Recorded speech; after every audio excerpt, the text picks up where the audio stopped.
This is S.J. Roberts' cabin at Cripple Creek, Colorado in 1893. One miner poses with his tools while the other two play musical instruments. Notice the small bird drawn on the stump by the photographer.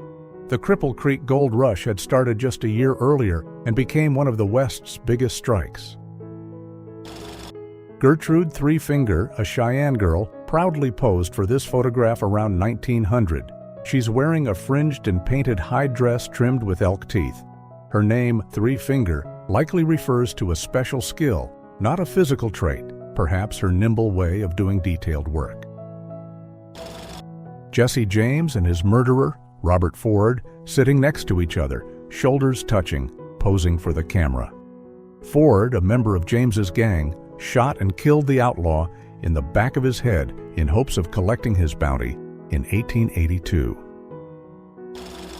Deadwood City, Main Street, the summer of 1877. The Wyoming store occupies the narrow 20-foot frontage building located 2 doors down from Shingle's Saloon.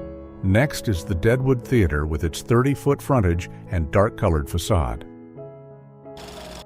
3 months before General George Armstrong Custer led his Black Hills expedition, he and his wife Elizabeth Libby Custer sat for their photo in their snuggery at Fort Abraham Lincoln, Dakota Territory, 1874.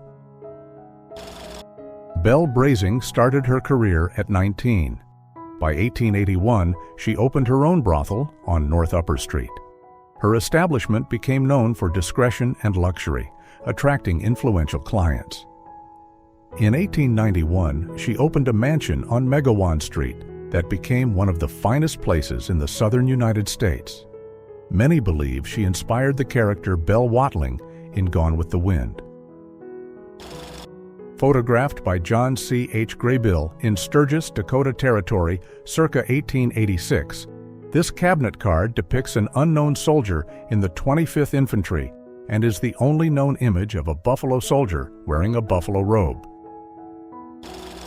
This rare 2-story sod house was built by a Belgian family for $500 in 1884. Arriving in Nebraska from Belgium in the spring of 1883, Isidore Haumont poses with his family in front of their impressive sod house on French Table, north of Broken Bow, 1886. This photograph was originally taken in the Smoky Butte country in 1881. American military commanders ordered troops to kill buffalo to deny Native Americans an important source of food.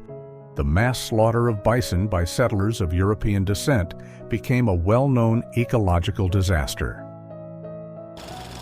Gatling Gun Battery of the 7th Cavalry at Fort Lincoln, Dakota Territory, 1877. Photographed by Frank J. Haynes within the year following the 1876 Battle of Little Bighorn. Baking bread, 1907. 2 Pueblo Indian women baking flatbreads in a beehive oven in New Mexico Territory. Born to a Buffalo Soldier father and a mother of Black and Cherokee heritage, Crawford Goldsby was called Cherokee Bill. By 18, he rode with the Cook Gang, robbing and killing across Indian Territory. He killed 7 men, including his own brother-in-law. In 1896, Judge Parker sentenced him to hang. His last words, "I came here to die, not make a speech." A Native American girl with child at train station. The photo was taken in 1930 in Boston by local photographer Leslie Jones. Ezra Allen Minor, better known as Bill, served jail time for horse theft and stagecoach robbery. After getting out in 1880, he went right back to his bandit ways and earned the nickname Gray Fox. In 1904, he pulled off Canada's first successful train robbery. Popular lore says he coined the command, "Hands up." Red Tomahawk, shown here in uniform, was the tribal policeman who shot Sitting Bull during the attempted arrest at Standing Rock in 1890. He had fought beside Sitting Bull at the Battle of the Little Bighorn in 1876. Bonnie Parker was born in Rowena, Texas, into a humble family. Her difficult early life shaped her rebellious spirit.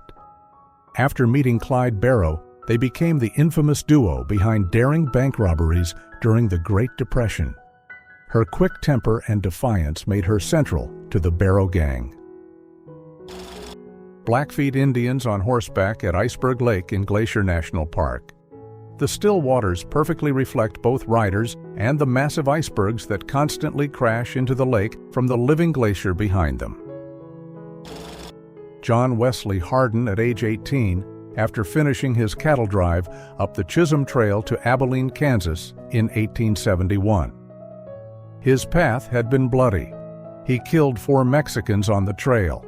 In Abilene, he shot a man in the next hotel room, possibly for snoring too loudly. By his death in 1895, he'd killed between 27 and 42 men.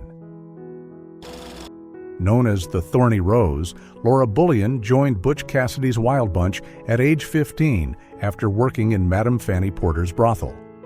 A master of disguise, she helped the gang sell stolen goods, forge signatures, and gather supplies before her 1901 arrest and 5-year prison sentence.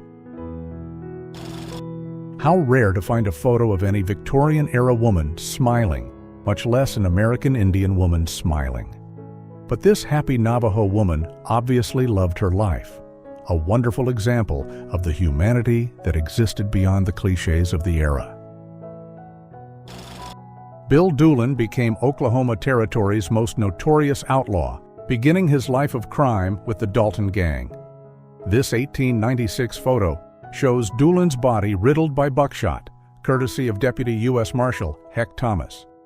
The Deputy U.S. Marshal collected a nearly $1,500 reward and divided it among the 7 members of his posse. View of a Brule Lakota teepee camp near South Dakota's Pine Ridge Reservation in 1891. You can see the horses gathered at the White Clay Creek watering hole with teepees in the background. Red Cloud, fierce Oglala war chief and leader of the Bad Face Band, vowed to fight to the death until the forts in the Powder River country were abandoned, which happened in 1868. Red Cloud subsequently signed the Treaty of Fort Laramie and never again went to war against the whites. The only men to hang in Fort Smith, Arkansas, for rape, these 5 members of the Rufus Buck Gang were executed on July 1, 1896. As far as we know, this was the largest mass execution for rape in U.S. history. Rose Dunn became known as the brave young woman who lived the Old West outlaw life. As a teenager, she got involved with the notorious Doolin Gang Rose, helped the gang escape from Lawmen, and even saved her boyfriend during a shootout in Inglis, Oklahoma in 1893.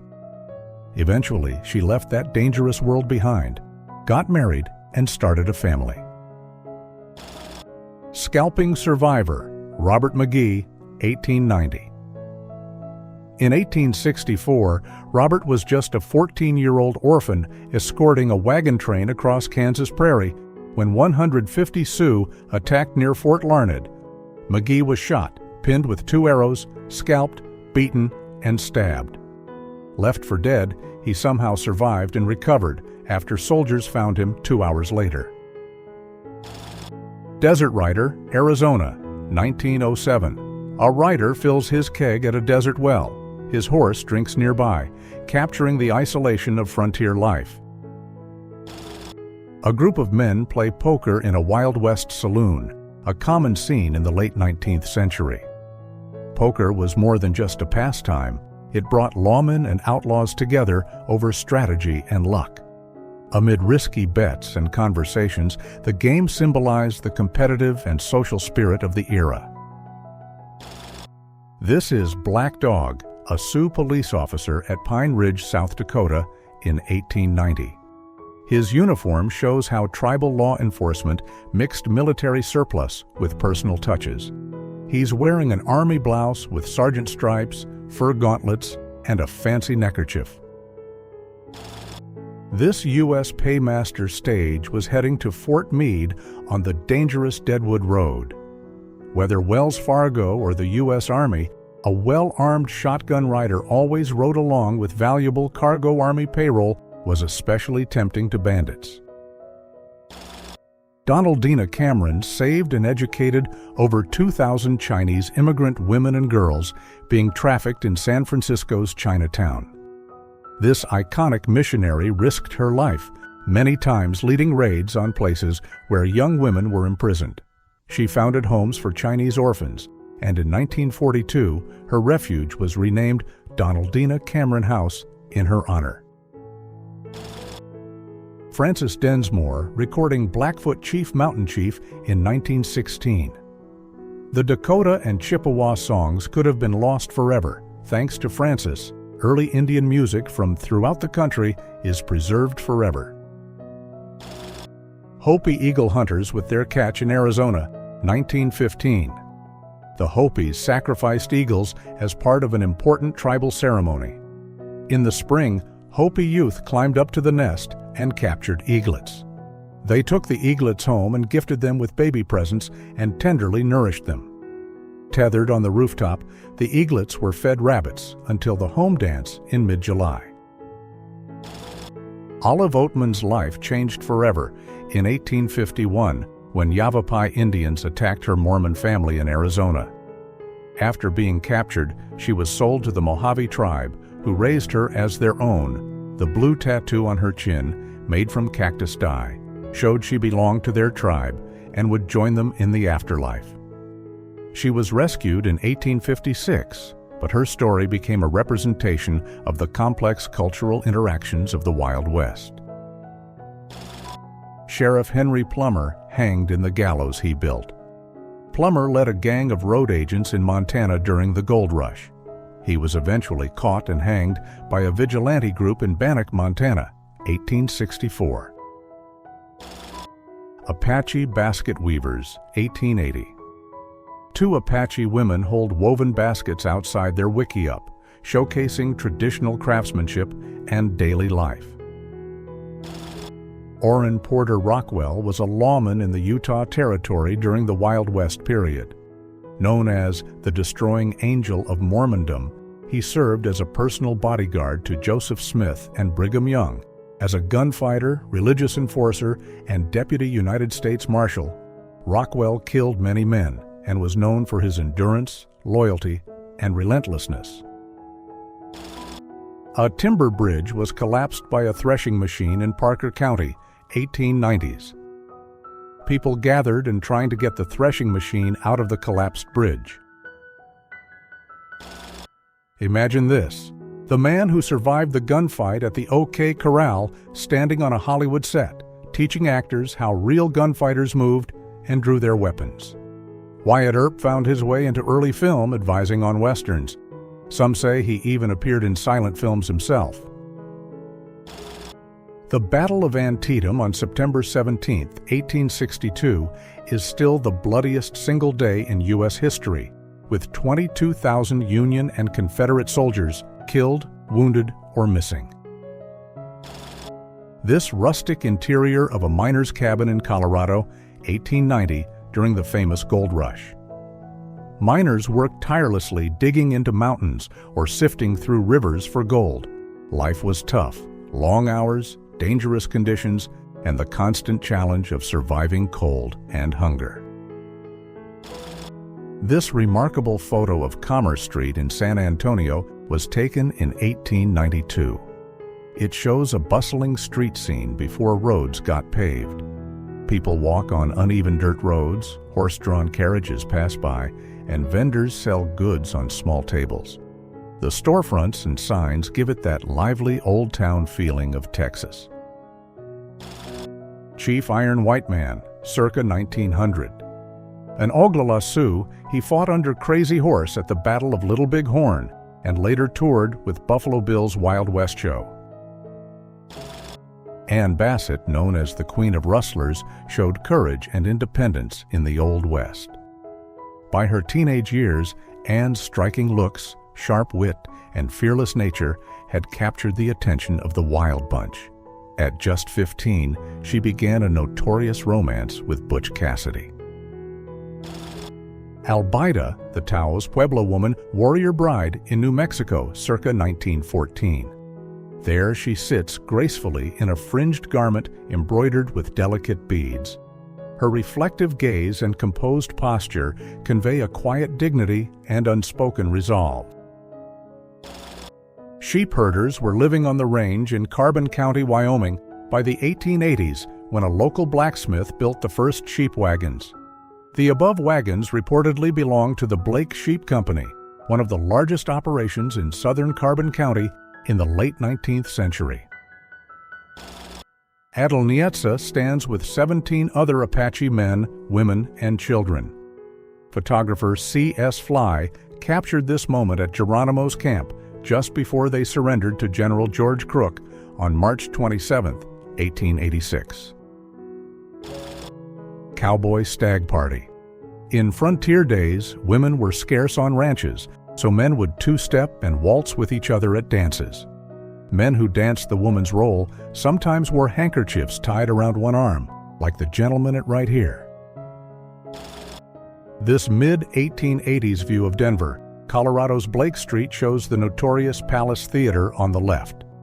Doc Holliday dealt faro there. Bat Masterson would eventually become the owner.